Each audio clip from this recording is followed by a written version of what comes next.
Okay, good morning, everyone, and welcome back to No Capes. We are the talk show where we talk about indie comics that feature creator owned characters and no superheroes. So today we are speaking with the fabulous Jordan Clark. Jordan, if you can let everyone know a little bit about yourself.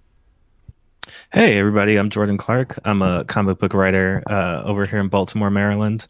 Uh, this past year, I got the pleasure and honor to write two issues of Aquaman, which are all about Aqualad, Jackson Hyde.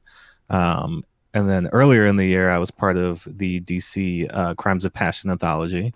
And then coming out next month, I'll be a part of the Star Wars Adventures comics from IDW. But besides that, I've got a number of just creator owned, independent uh, books that I put out, published on my own, um, and working on some new projects now, too. Very cool. I'll definitely be looking forward to that Star Wars Adventures ones, and I am already very familiar with your work on the Bitch Planet issues that you did as well. That, too, yes. Yes. So I was very excited when I put two and two together when you volunteered for today's episode because I love that series. It's a crazy thing that, like, being such a huge fan of it, sometimes I forget that I was in it. And then people are like, Bitch Planet, right? And I'm like, oh, yeah, I did do that. Yeah, no, exactly. I'm only just starting my own career in comics at the moment as well, to be honest. Like, I've been working vaguely in the peripheries of talking about comics for a little while. But I've mostly been spending the last couple of years just working on my portfolio so that I can start Hmm. making stuff. And thankfully, Frankie White actually gave me my first break in paid work. Nice. So this bit here actually was Nice. for that Project Starless Daydream. So I was really stoked to be a part of that because it was such a positive project for a good cause. Hmm. So and then he like announces that they've funded so fast that the first stretch goal of a hardcover has been unlocked like the next day. And I'm like, yeah, that's cool. Okay. But it's going to be one of those things. There's so many artists involved with that sometimes I'm going to forget that I was involved with it. But that's the thing. I think getting opportunities like that are not only, just great individually, like being a part of a project like that, but also connect you with a wider range of people who are also involved in that project. And you can always be like, "Yeah, I was there too. Like I was a Yeah, part of that. And now you kind of feel like you're a part of this larger family. That's how I've definitely felt with Bitch Planet, where I kind of looked at everybody who was a part of that anthology as we're kind of like Kelly Sue's graduating class yeah, of comics. So yeah. No, that's exactly it. Kelly Sue is someone I would really love to have on the show. Actually, I'm hoping I can get Kelly to come on in season two. she's great. Yeah. Yeah. So this is actually the comic we're talking about today. For anyone who hasn't read it, is actually the second layman comic to be discussed on the show. We came out of the gate with a layman comic with Chew in episode one, and I'm looking forward to talking about Chew, the sequel slash prequel, Yeah. very soon as well with somebody. I'm really enjoying that actually. It's really nice seeing the other sister's point of view of everything that was happening Hmm. at the same time. So John has partnered up with another artist different to Chew for this project, Afu Chan, and I love the work in this. Yeah. Like, even just this No, first cover is amazing. yeah, it's a pretty incredible series they were able to put together. And for somebody who just heard a lot about Chew and like saw Chew on all the, ooh, you have to read this list, like coming in late to it.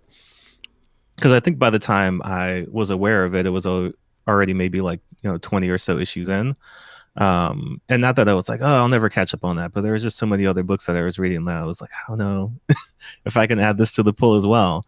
But when I saw that Outer Darkness was being announced, I was like, oh, like yeah, the guy who did Chew, like this is a chance to kind of jump on this book before it gets too far ahead. But just even seeing that first cover was like, this is going to be exactly what I want. So very very glad that I got in on the Yeah. first issue. No, me too. And I can't exactly remember where the last issue ended, but from what I remember, it ended with it being set that there's more to come that we haven't seen yet, which is great. Because I'm loving this universe and I'm loving these characters, and I'd love to see more from John and Afu on this book. Yeah. And it's one of these, there's a lot of things that you look at it and you'd be like, man, it would be great if this was like a movie or an animated show or etc. And same could be said for Outer Darkness, but like as a comic, it does so much well that like it feels like a book, even from the first issue, that you're like, I could read this forever. Like this could just keep going because it's very much so modeled on the Star Trek kind of idea of you Star Trek feels like it could just go on endlessly. Yeah. And it has that same feel where you're just like, I could watch these characters interact and go on missions and do this forever. So I'd love to see more of Outer Darkness. Yeah, I love the premise too with like the god engines and things. So yeah, just for anyone, if you're new to No Capes, we're gonna keep it light and sort of mostly spoiler free, just talking about issue 1 here for the first couple of minutes. But if you haven't read it and you don't want to get spoiled for anything that might happen down the track, go read it, come back. This will be up on YouTube after we're done as well. But just warning, there will be spoilers towards the second half of the episode. Alright, so I agree. Like, I want to see so many more adventures from these people, and I want to learn more about the God engines and how they had that idea in the damn first place. Well, it's crazy how much gets thrown at you just in the first issue alone, and not in a way that's like, it doesn't feel overwhelming. But yeah, no, I think it's such a cool concept, even just for like like there's so many things that are Star Trek esque, but this definitely takes that and turns it on its head in a very cool and different way. Yeah, I agree. Like, who... That's what I want to know, is like, I want to get some, not exactly a prequel, but just some backstory on some of the tech and procedures in Yeah. this world. Like, who had the idea to summon an eldritch being, stuff it in a jar, and power their spaceship with it? And it seems like there's a lot of things in science fiction where you're just like, how does that even work? But this is one that I didn't even question, like how that would be possible. Yeah, no, exactly. Like, I just went with it, but I was like, what even is this? All right, so I'm not sure if you can see it on your screen. Not sure if you've got it up, but I've skipped into the Yeah. second page. Yeah, where we've got this Yeah. the spaceship, and there's these weird demons on carrying rocks, just floating through the meteor field. Well, the design that Afu-chan does for all of these like ghosts, demons, spirits, aliens are so cool. And even like on this page, I think one of them is like a baby, like at the bottom. Yeah. There's a baby with like tentacle eyeball things sticking out, and there's one that's like a person with the mouth coming out of its stomach up the back there. Yeah, yeah. I mean, it's a freaky book. Like, It there's some is. very horrifying things in this Yeah, book. there are. There's some real dark, like eldritch, elder gods type stuff going on in here. Also, obviously, we can't forget that Pat Brosseau. Actually, there's so many American comic book artists and stuff that I actually don't know how their names are pronounced, because being over Yeah, here in Australia, I only ever see them written. I think it's right. Brosseau. That sounds correct. Yeah, so Pat Brosseau has done a fabulous job with the lettering as well. Like, all of these title cards are just so Hmm. striking. And the internal lettering as well is always, it's got a personality to it, but it's not hard to read. It's always really Yeah. clear and crisp. So, always a fantastic job. I always try to make sure that I identify and talk about the letterer as well, because they don't get enough love.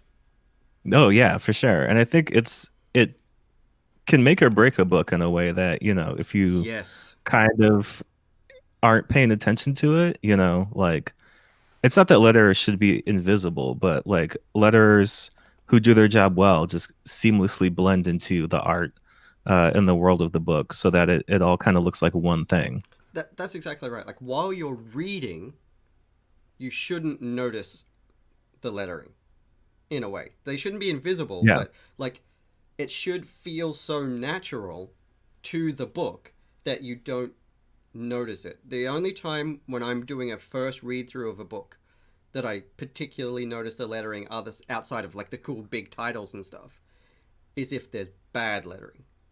Hmm.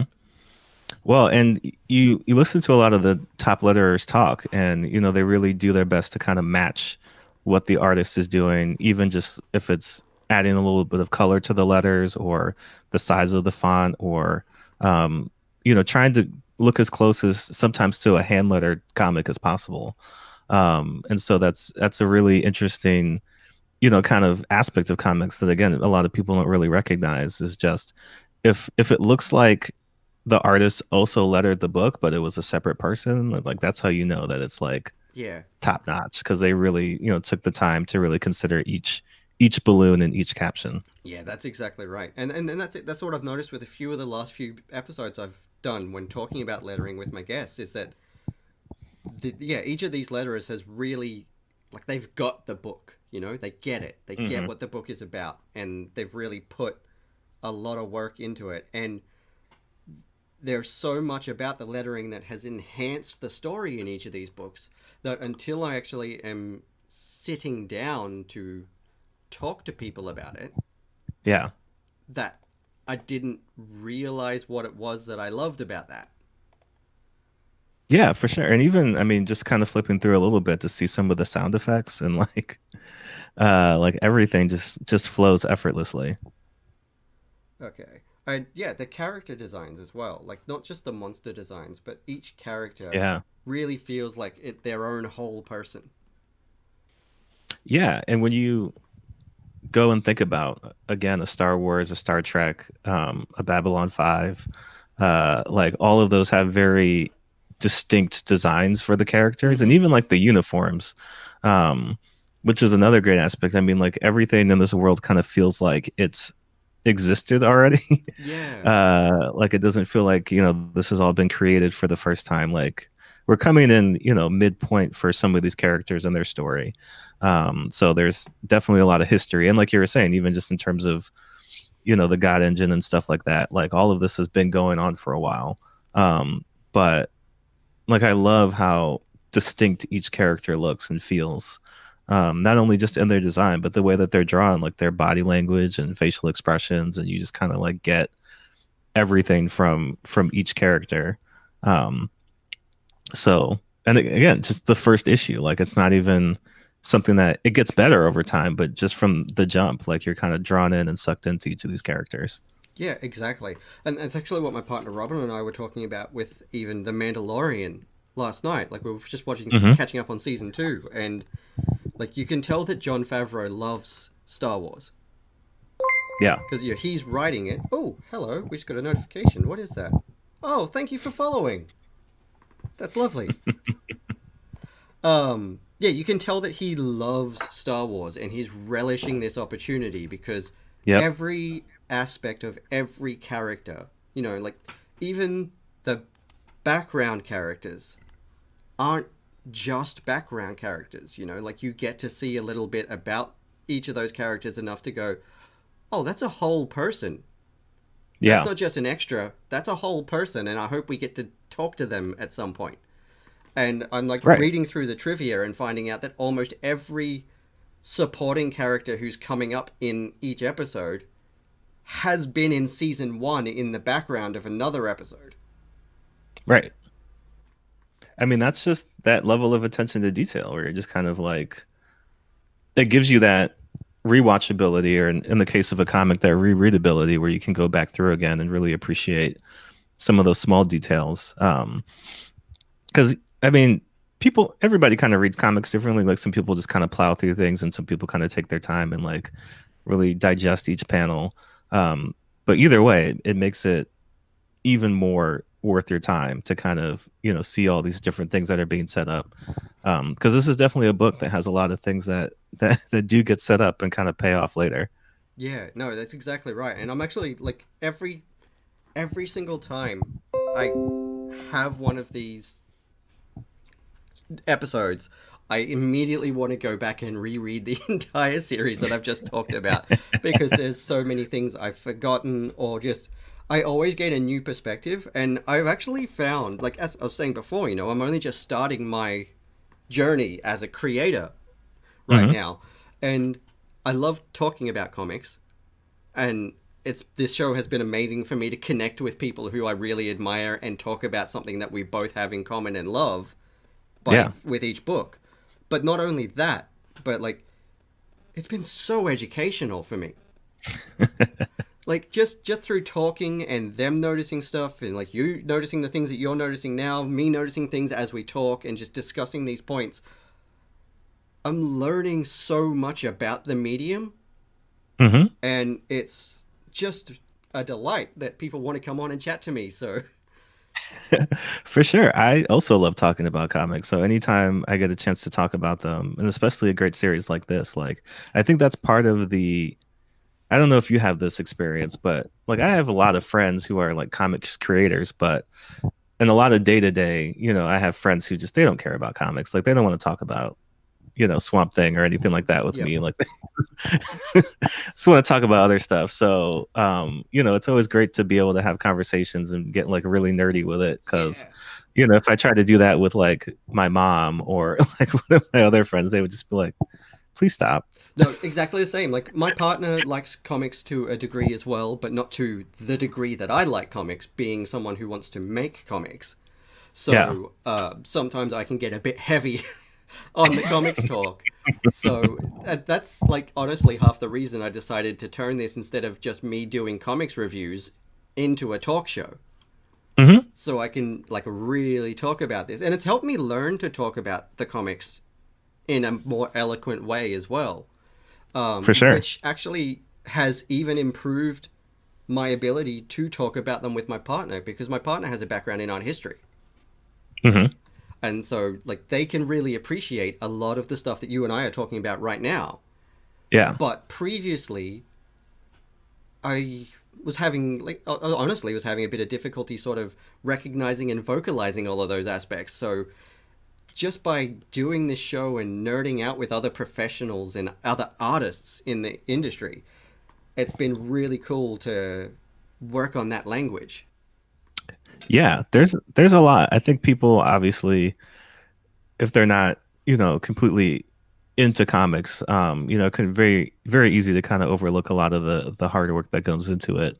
Um, as I assume with a lot of things. I mean, again, when you have, a series like this, which makes everything kind of look effortless, you kind of just assume maybe not that it's easy, but that, it was done in a very effortless manner. But when you take the time to really think about how hard it is to make just one comic and the fact that they made 12 of these and at such a high level, like you can only imagine just the time and effort that was put in the coordination again between artist, writer, letterer, cover artist, editor, like everybody involved, just that level of cooperation that went Yeah. into it. No, that's exactly it. Like I'm constantly blown away by I'm not sure if you're familiar with him, but Ryan K. Lindsay. Yep. Um, I actually am uh, like not super close, I guess, but pretty good friends with Ryan through one of my mates who went to school with him. Hmm. We're both Australian. He's down south, but he went to high school with my best mate from high school's older brother. Okay. And so one day he's like, "Hey, I know a guy who works in comics and has like written for these publishers and stuff. You want me to introduce you?" I'm like, "You've known me since I was 14. Do you even have to ask that question?" And since then, it was history. Like Ryan and I get to chat comics every so often. I always make sure I go and support him at the Comic Cons and stuff like that. But just, especially this year and last year, I am consistently blown away by the amount of books Ryan is putting out Hmm. and the quality of the books that Ryan is putting out. Yeah. Yeah, like the actual first episode for this show, except for the fact that I balked something with the audio, was supposed to be about his last published book, She, at the Tower of All That Is Known. Okay. So I'm going to get someone on to talk about that for another episode again because it deserves the coverage. Comics Tribe helped publish that one. They did that via Kickstarter and stuff, and it's a phenomenal book. It's only like a 45-page graphic novella, and it drops you in the Okay. middle of a story. And like Ooh, this that looks cover, very beautiful. Yeah. Ooh, drop my postcard. So it's this that's is amazing. yeah, it's Ryan and Chris Panda teamed up for that one. Okay. I'll have to track that down. That looks great. I really need to get my Bluetooth headphones connected to this computer properly. And yeah, it was incredible. It's this thick, but it's a whole same as with this story here.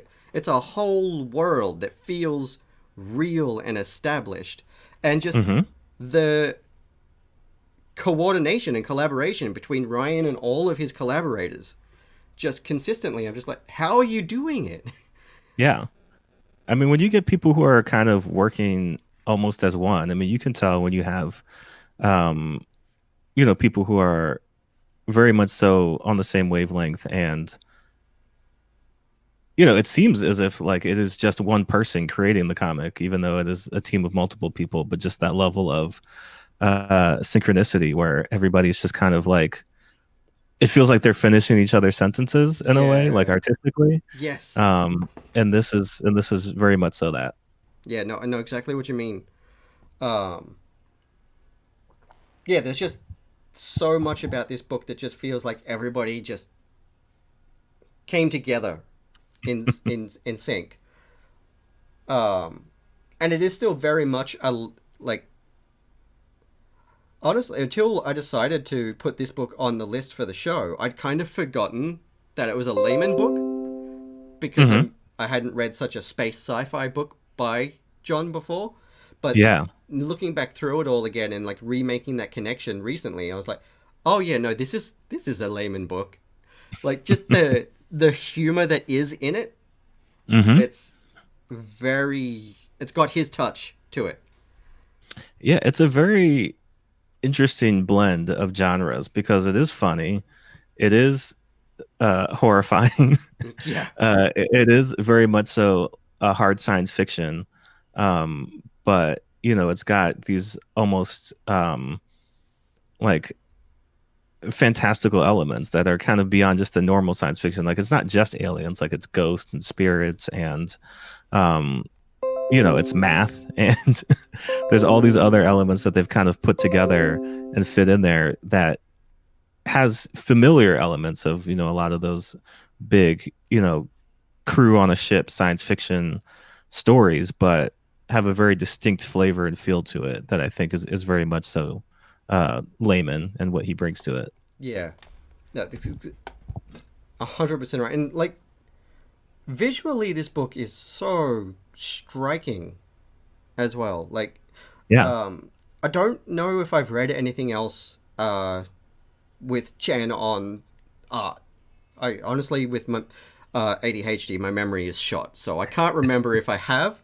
But I don't remember seeing anything like this style because it's this style has stuck with me since I started reading this book. It's Yeah. very much it's very recognizable. I wouldn't mistake it for anybody else, and I really love that about it. Yeah, I know they did Iron Fists, which was like an Iron Fist Oh, yep, yep. kind of spin-off. I don't think I've read that one, but I can. I think I'm going to hunt that down actually because I do like the Iron Fist books, and Yeah. this art would be great for it. Yeah, just looking it up now, like they've done a few other books that I am not familiar with, but they kind of came out early 2010s, like 2013, 2015. Yep. Um, but yeah, like this was I was kind of familiar with them, but hadn't really seen like a full series from them yet. So this was definitely a great surprise to kind of see just how very like for an artist it's very difficult, I would assume, as a writer speaking about artists, I would think it's very difficult to really juggle all of those different genres, because at any given moment, like Layman wants you to do physical comedy, or he wants you to do like a very scary like ghost monster like impaling somebody, or he wants you to do like a tender intimate moment between an alien and a human, and like make all those things feel real. um and so anybody who can kind of take all those different things and do them in a way that doesn't feel jarring or different, but like everything kind of just, yeah, like that's exactly what it should be. So a lot of props to them from being able to pull off just so many different things in one book. Yeah, no, yeah, I agree. Sorry if I'm a little spacey today, everyone. I'm Oh, fair. having a bit of brain fog this week, so I'm doing my best. But I'm honestly really just enjoying Jordan talking about the book, to be honest. You've got a really great perspective on it, and yeah. For me though, back to these character designs. For me, I'm Hmm. really into the character designs in this book. Like, um, what is his name again? I've already forgotten the character's name, even though I memorized it this morning. Um, the second mate, Are you talking about uh Agwe, or are you talking about the alien the big guy. first officer? I think it's Agwe. It's Yeah, Agwee. I'm not yes, quite that's the sure. one. Yeah, yeah. Yeah. His design is incredible. Like, he's obviously the big strong guy, but Yeah. like he's obviously the big strong guy. Like he's not just like a jacked superhero. He does very much look like a big tough South Pacific Islander dude. Yeah. Because I've got a few mates here who are Mori and Samon, and they are tall and they have broad shoulders and they are strong dudes, and so it's nice to see them sort of represented in this book as well, more so than just like a little ripped Yeah. gym rat sort of guy. It's really nice to see that representation in these books as well. And I love just his look with the overalls and the yellow singlet. Hmm.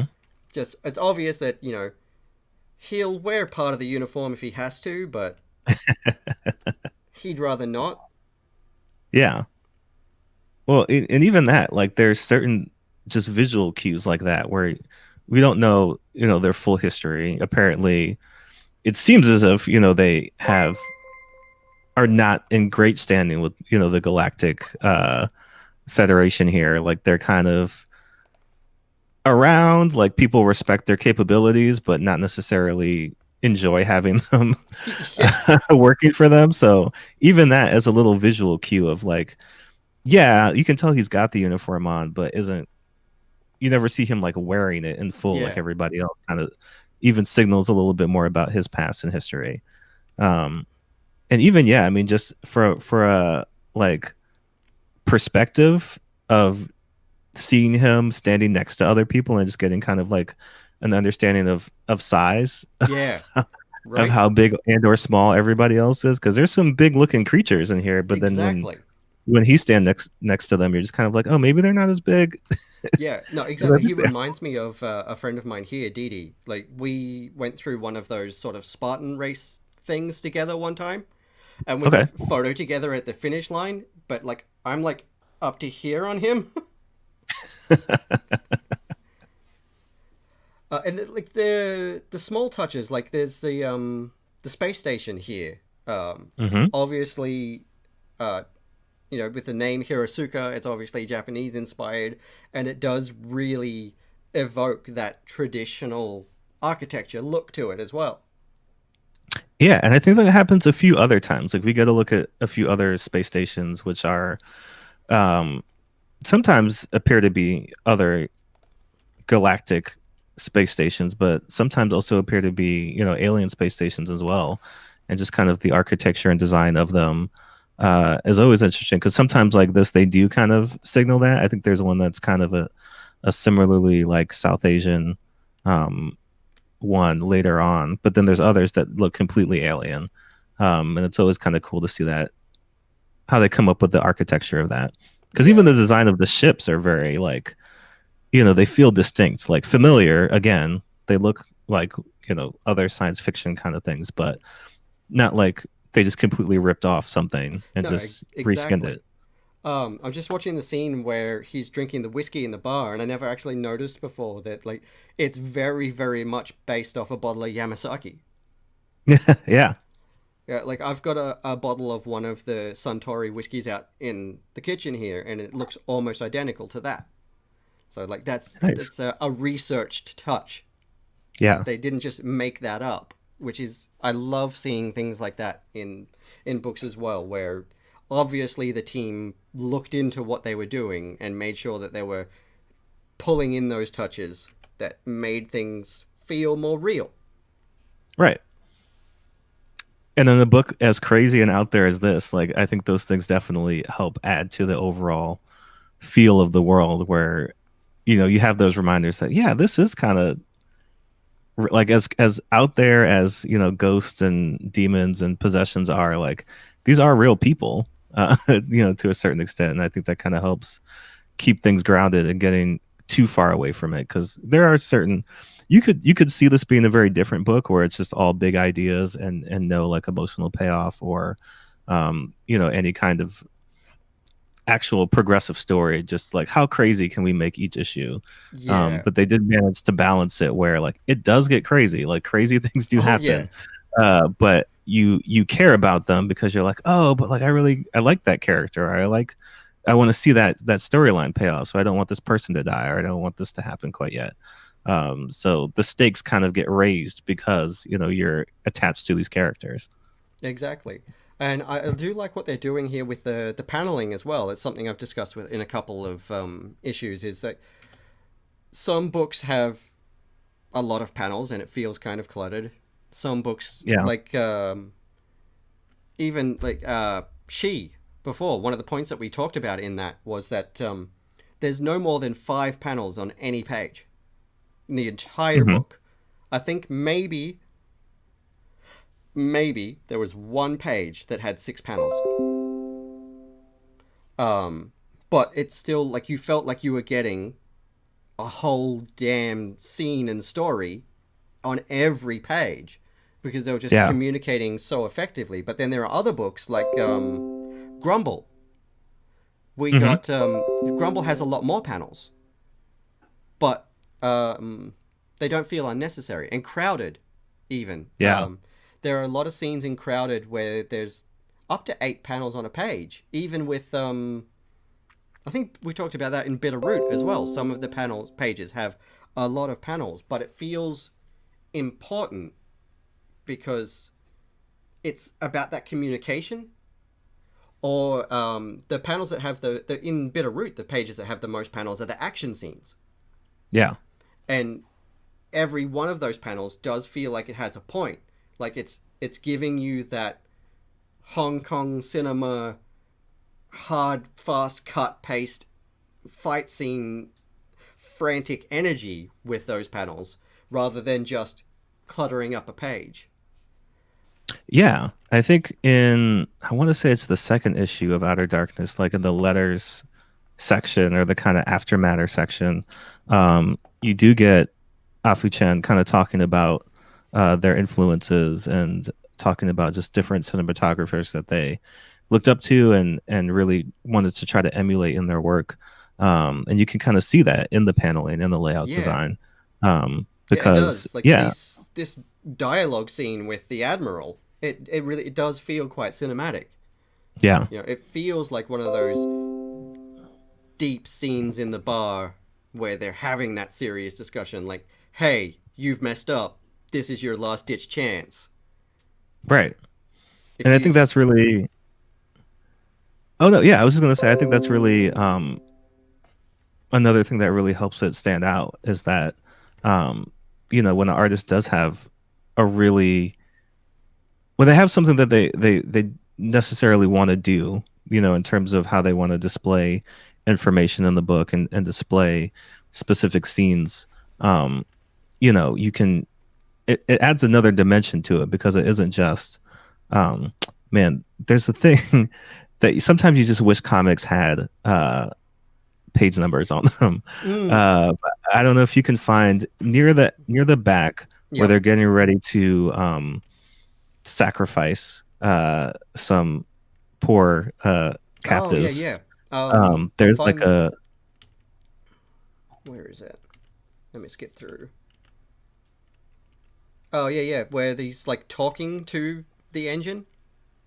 where he's talking to the engine, and then he's kind of giving everybody their chance to say one last thing before they get sacrificed. And there's I don't know how well it plays off in Yeah, here we go.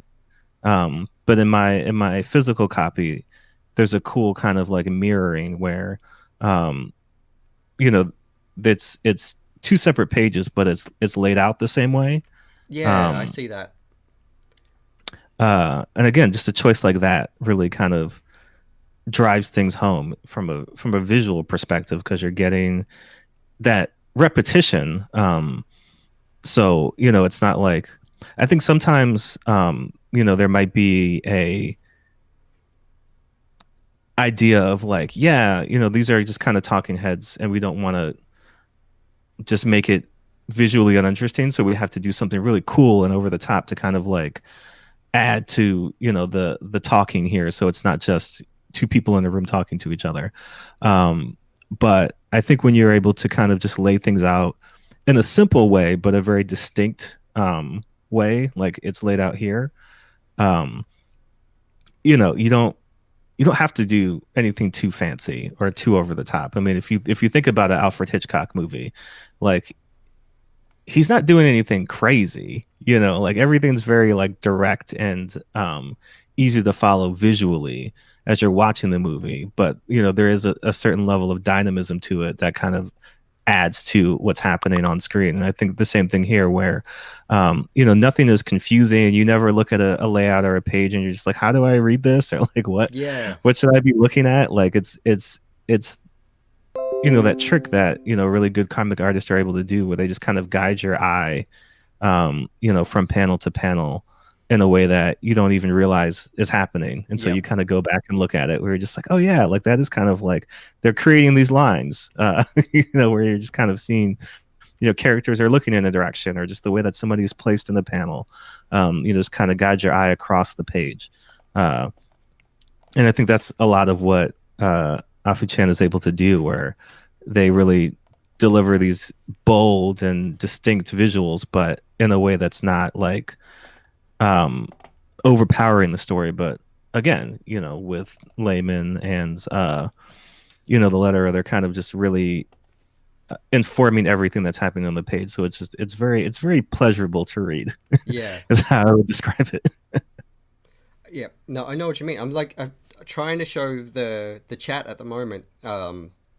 The Sharon when we get that full screen Mm. view of it, but unfortunately, Comixology doesn't want to zoom out enough because it's a wide. Yeah. But you can see most of it, and like that's a really great panel as well, with like the black glittering stars behind it, and the red planet in the background with the ship, Yeah. and just that. I, the first officer is actually one of the aliens I was thinking of before, whose design I absolutely love. Mhm. He's all angles and points, Yeah. and he looks like a space version of the stereotypical Red Devil on the spicy whatever on the packaging and or on your matches. Yeah. He's like It's a very yeah, a really great futuristic reinterpretation of that sort of design, and I like that. Yeah, a very like Dungeons and Dragons tiefling Yes. look to him. Also kind of Hellboy-ish Yeah. with like Yep. the braid and the Yeah. A little and the bit. goatee. But even if you look at Hellblazer: Rise and Fall at the Hmm. moment, they've brought in Lucifer in that classic bright red skin, trimmed Right. goatee, slicked black hair sort of look in the white suit. That really cartoony with the little tiny red horns Hmm. look, and yeah, I really vibe with this design because it reminds me of all of that, but Star Trek. Right. Right. And then the first look at that God engine, Yeah. like It's very Baphomet sort of Hmm. looking. Yeah, And and then, it's just another thing that makes you wonder like what the other god engines look like on other yes, ships. Like, are they all as crazy? right? Like, if theirs isn't that powerful, but it's pretty powerful, what is one that's going to power a full on war cruiser? Right. What is that like? Or, if one of the space stations is powered by a god engine, what the heck is that going to be? And then, we get this scene of them just getting chomped up by the god Yeah. engine. Not even devouring their souls or something like you would expect. No, like they No, literally just dump them in the pod. just having a snack. Yeah. Yep. And then, obviously this episode then finishes with that really nice scene of the Charon blasting off Yeah. at full speed. And there's a very Star Trek-esque thing too, where you're just kind of seeing all these characters in the background that like I don't know what they do. I don't know what their jobs are. We never know their names, Yeah. but like just another thing that's kind of fully informing. Star Trek had all the red shirts and the people who Yep. were just kind of like part of the crew. And there's a nice twist on that too, with one of the other characters that gets introduced. Um, but yeah, they all kind of have that literal uniform look because they're all in uniform. Exactly. Um, but you can just see like the level of detail and just varied species and character design as Yeah. well. I love the navigator. His like Mm-hmm. cobra sort of looking Yeah, design is yeah. really cool. And just one of my favorite characters in the book is the old soothsayer witch. Yeah. And this is a warning for spoilers for everyone right now because like you see her in this second last page here. You can just see her standing next to the navigators, with her big bat ears sticking out from under her hood and whatnot. Yeah, she's some kind of old witch that can see the future or predict outcomes and stuff like that. But she's also Argue's girlfriend. Hmm. She's actually also got some. I'm not sure if it's like an actual magical transformation or if it's just a perception glamour sort of magic illusion thing that she can do. Um, when I reread it, because that was a question that I had at first, but on reread, from what I understand, is that she's got two forms, I guess, because at Yeah, one point one of her forms, she loses connection to it. And so it seems like it's kind of like a day and night thing. Like during the day yeah, she is one, and then during the night she is other. But it seems like she loses contact with that aspect of herself at some point. So I feel like they are um possibly like one, but like something brings on that transformation. So yep. during a certain part of the day she looks one way, and then another part of the day she looks another. Could be a bit of an Ultraman situation. Yeah. Yeah, one the energy of one is contained within the other, and they swap. Hmm. I'm looking forward to finding out more about that too, because I can't remember right now, but I vaguely recall like when you're saying she gets cut off from that form, but I have a vague recollection of something happening, and they get separated at some Hmm. point as Yeah. well. So like, I want to know more about that and how that's possible. Yeah. Um, I don't have. I should have just bought the whole first volume for this episode, but I just wanted to show what people can get for free when Oh they yeah. read the first issue. So, yeah, for anyone that's watching right now, this first issue is available on Comixology for free right now, as are the first issues of pretty much all of the other comics that we've covered on the show, which has been really great because not all number ones are free on there, but thankfully, pretty much everything that I had to do an episode on has been there, so I could just go here, go read it right now, Yeah. without people feeling like they had to put money down on something they might not Right. like. Yeah, it's always tricky, trying to get into a new book or a new series, even if somebody that you really like or respect recommends it. just because sometimes your tastes line up 99% of the time, and then that's that 0.1% where you're just like, oh, I actually don't like this. Yeah. So having the opportunity to kind of pick something up, and I think this first issue is very indicative of what the rest of the series is. So it's not like a bait and switch, or you're Yeah, just no, it like, gives you oh, a the rest of really this good isn't. taste. And Yeah. So if you like the first, like the rest of it is this. yeah, it just gets the only thing that changes is it kind of gets a bit more weird and fucked up. As the story That goes is on, true. you see more of it. Yeah. Like the it's not the second officer, but it's one of the other officers on the ship ends up getting possessed. Yes, that is. And It's a cool twist on the red shirt officer, because they are kind of just an officer who is not like a main person, yeah, but they do kind of, like, as the story goes on, they play more and more of a role, yeah, just because you learn more about how they've been able to survive so long. exactly. Yeah, and then yeah, he ends up becoming possessed by a demon, and his physical form starts to change as he gives in more to that. Then there's that the Doom Flower or Sorrow Flower vine Hmm. or whatever it was they called it that invades the Yeah, ship and causes yeah. everyone to go berserk and start murdering each other. There's a lot of instances of just possessed murder. That Yeah, is. there are. There's a lot of possession, and I think did they even doesn't someone else get possessed by a ghost that they're actually trying to capture of one of the aliens that they want to interrogate? I think so. Well, I think partially that's Shin, the officer that gets possessed and begins to change. Yeah, Uh because there's a possession of somebody who they rescue, that kind of gets set off because somebody unwittingly, like, opens the cryo chamber that they're in. yeah, Um but there's I think that's what's such a cool thing about the series, is that it does have a lot of the typical sci-fi, particularly Star Trek tropes, where each issue isn't like, it's all connected, it's all a story that they're telling, but it is very much done in a way that feels like Next Generation, where like each episode is kind of its own unique mission, where they have to like go to this planet and speak to this delegation, or they have to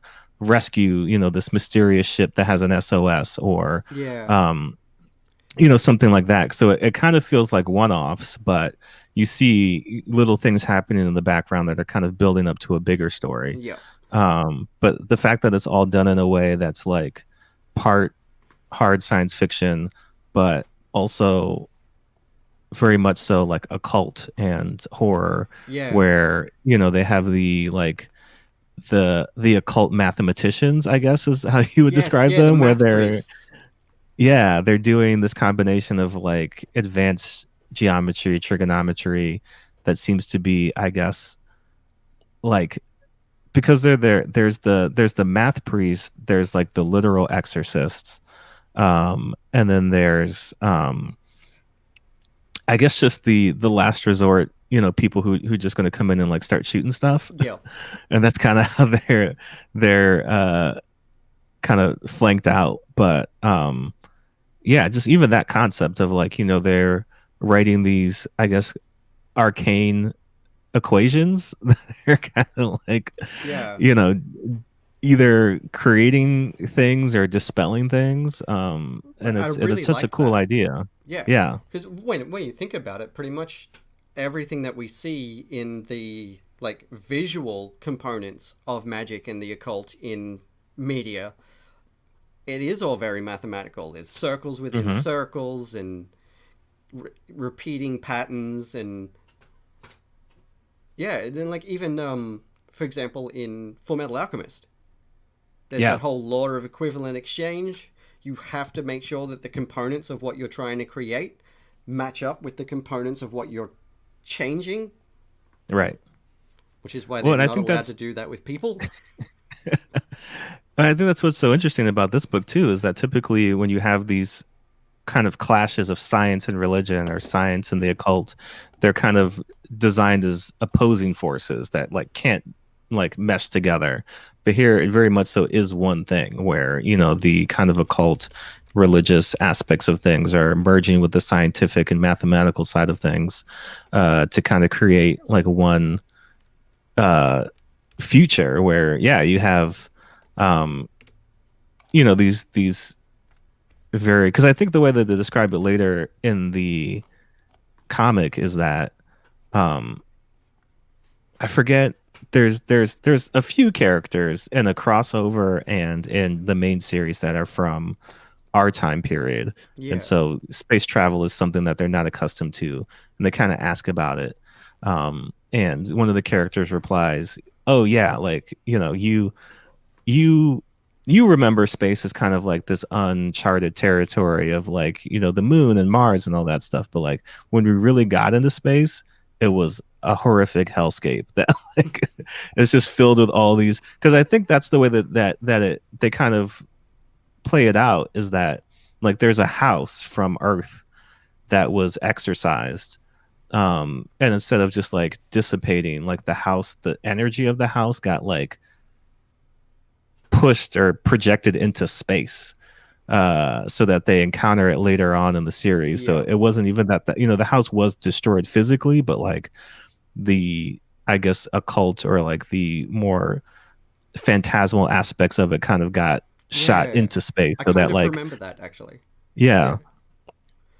yeah. Yeah, So it's yeah, really there's just a lot of fascinating. cool, And yeah, there's just a lot of really cool things like that that you can tell they really thought about how to play with, yeah. you know, both visually and narratively.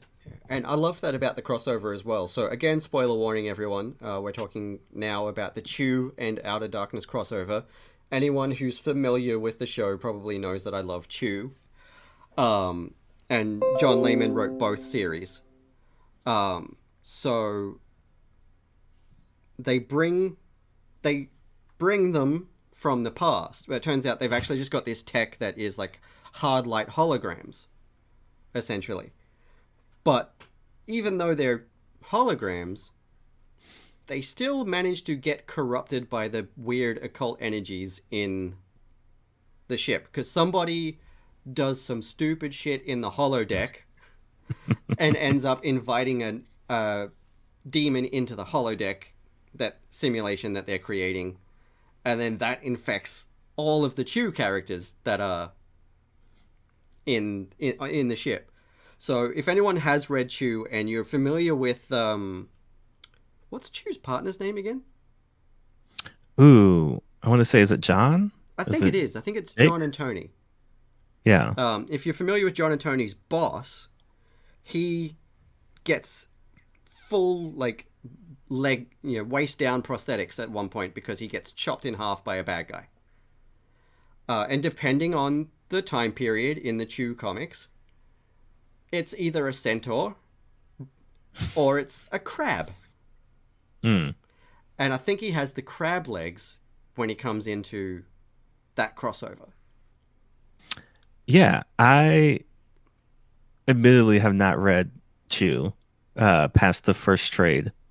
Um, but like reading the crossover was a little confused Yeah, yeah, with some things that were going on. But if I recall, he had like almost like metallic crab yes, yes, legs. yeah. That's Yeah. like his second set of legs, I think. Because originally he just has like horse legs, Okay. but then yeah, then he switches out to the crab legs, and then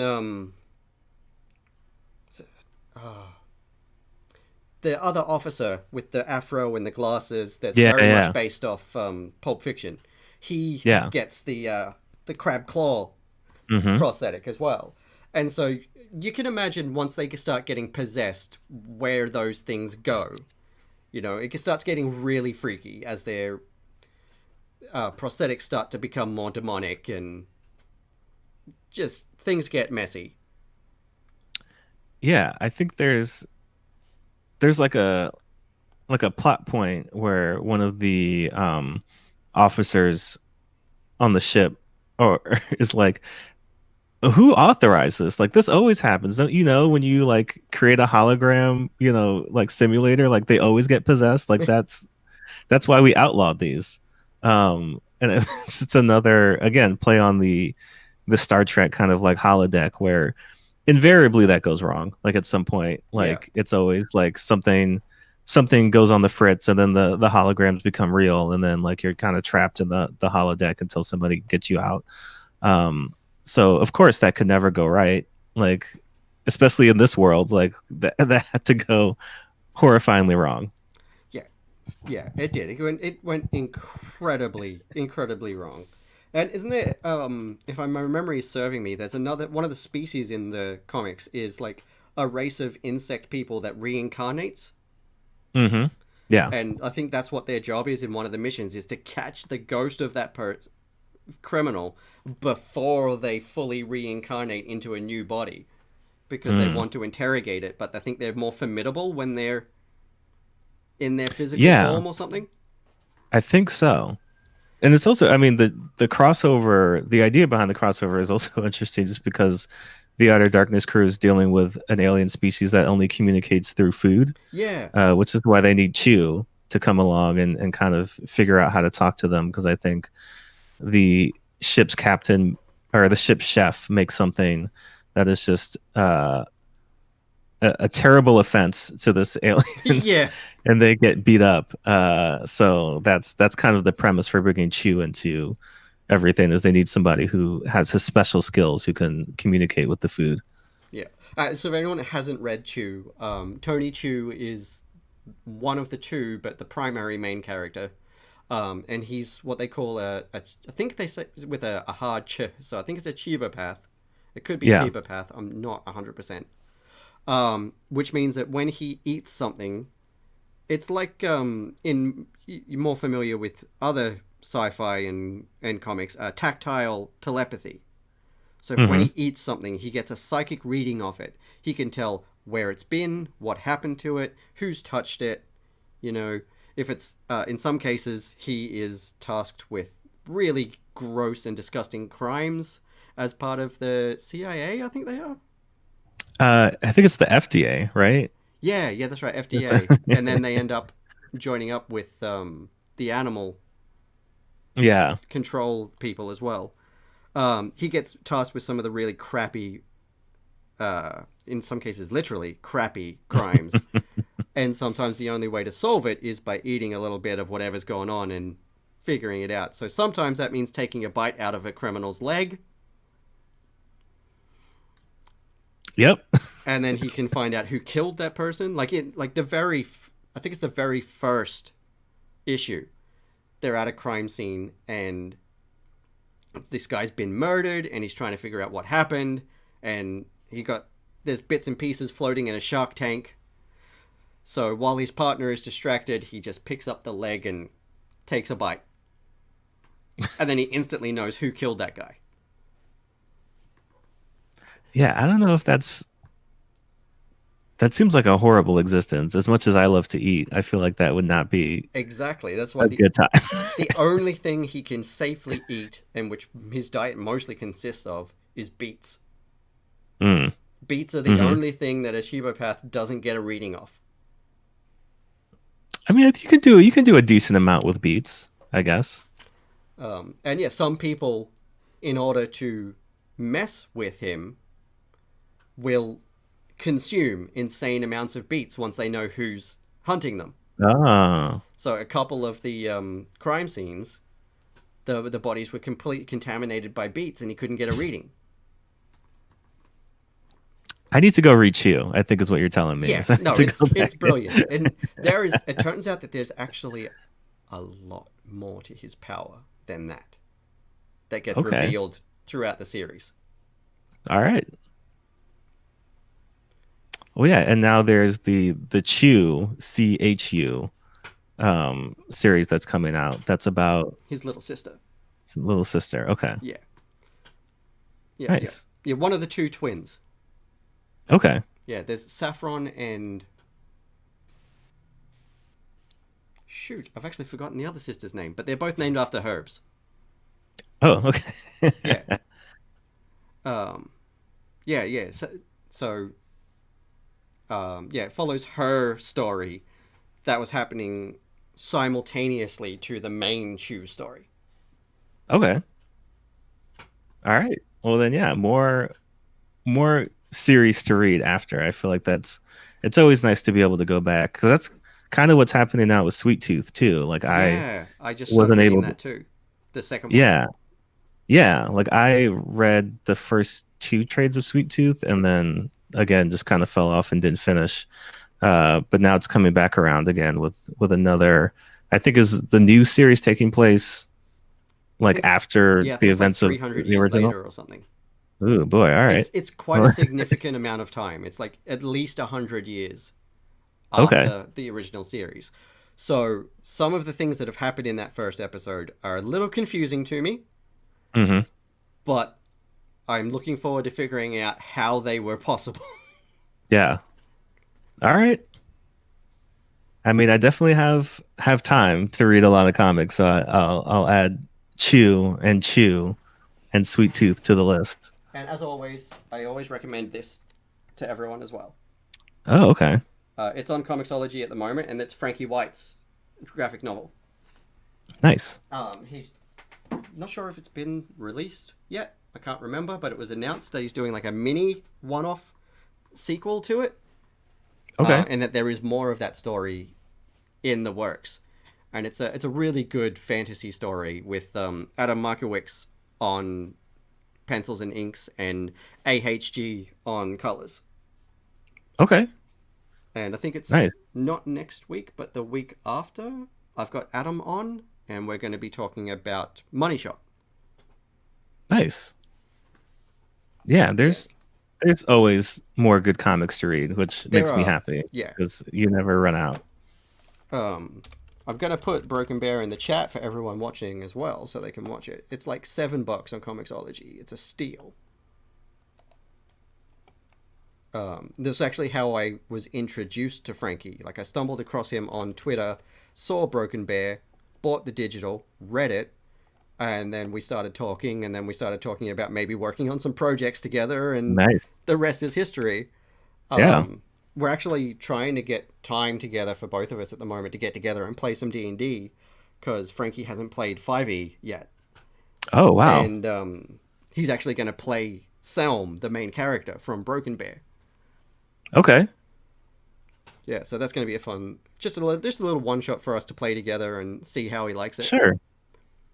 Yeah. I mean, I love 5e. I know. Yeah, well, that's You know. that's good because I don't know if you saw a little while ago, but I posted in the Vault Discord that I'm actually wanting to start doing some old comics creator live stream games in the new year.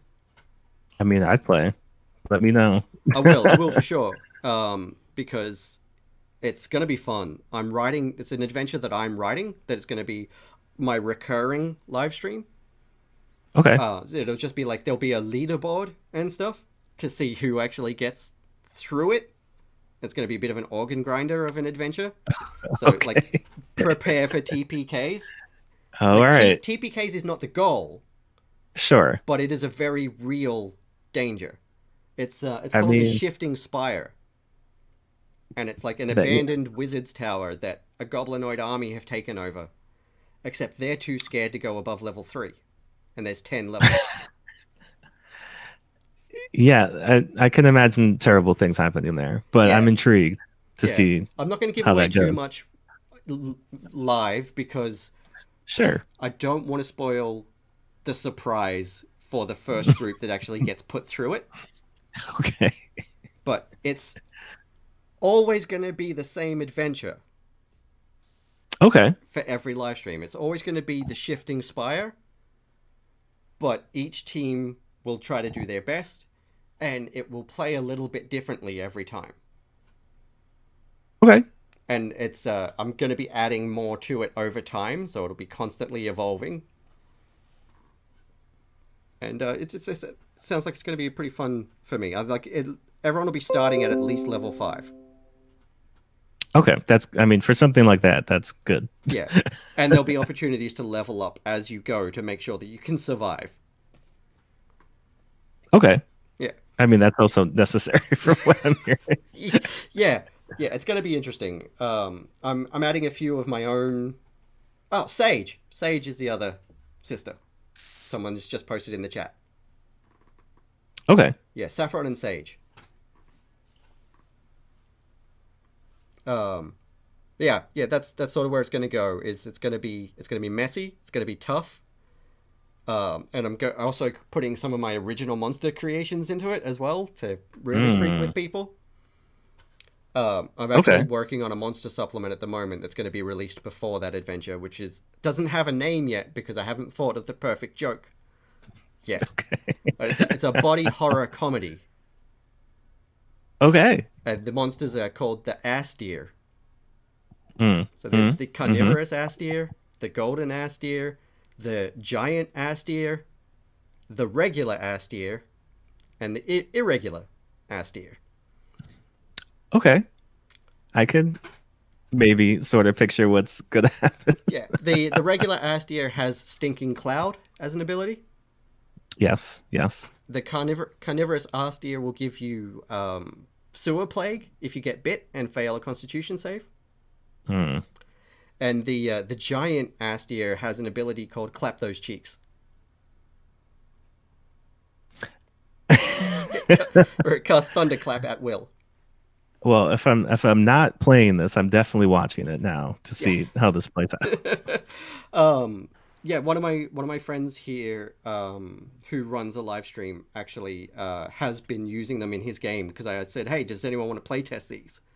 And Yeah. he ran them, and so I sat down to watch the stream, and I was in tears.